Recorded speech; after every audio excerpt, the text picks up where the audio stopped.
Hey everyone, I'm Cole, a developer advocate at Mage, and today I'm going to show you how to build a crypto data pipeline using PySpark. We're talking live prices from Binance, distributed computing, and BigQuery exports, without any of the usual Spark cluster nightmare. Normally, setting up Spark means configuring master nodes, worker nodes, memory allocation, all this DevOps overhead. With Mage, you add just 2 lines to a configuration file and you're writing PySpark code immediately.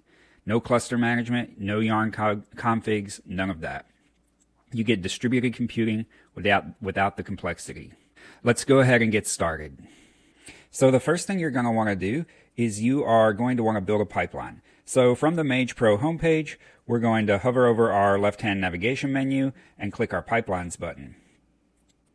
Next, we're going to click the green New Pipelines button, and we'll start from scratch.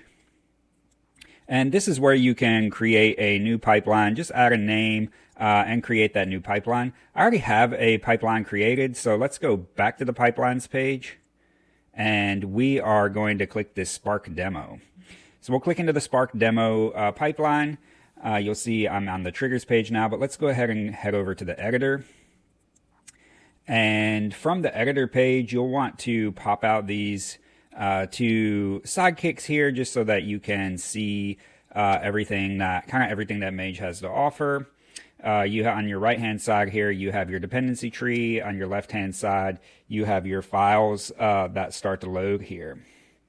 So the first action we want to take is we want to head over to our settings page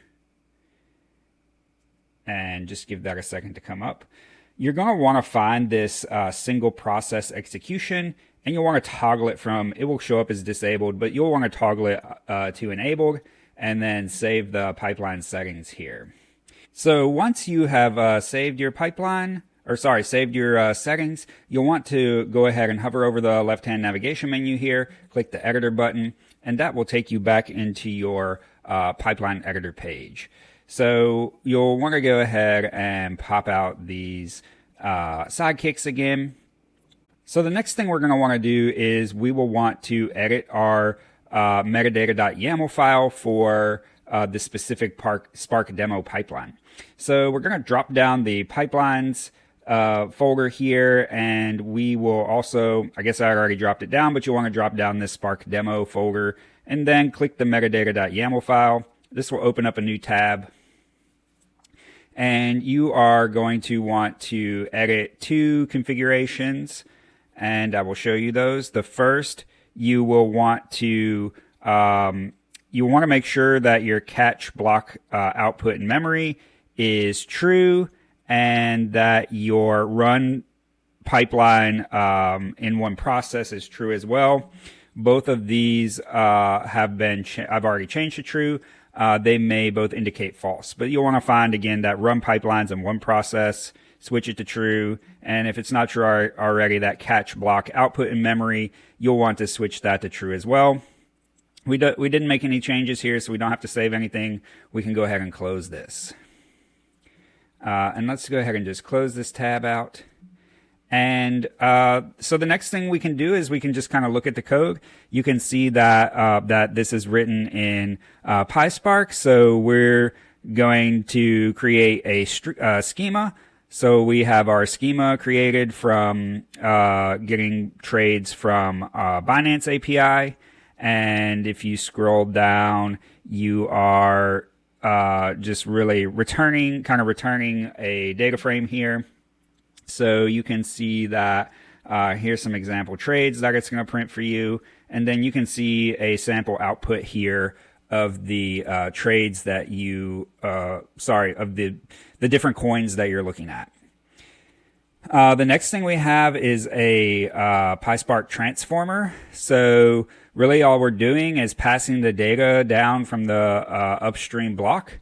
And we're just doing a super simple a price times quantity calculation here. And then we are just appending the returns to BigQuery. So that's basically our entire pipeline here. It's super simple. It's all in PySpark. If we wanted to automate this, we could come to this triggers page, and we can set up a trigger. I'll go ahead and set up a new trigger for you just to see it run. So we're going to click new trigger, and we're going to schedule this trigger. Our frequency can always be on, just so we're getting the freshest data while it's not specifically real time. The batch process will be super short.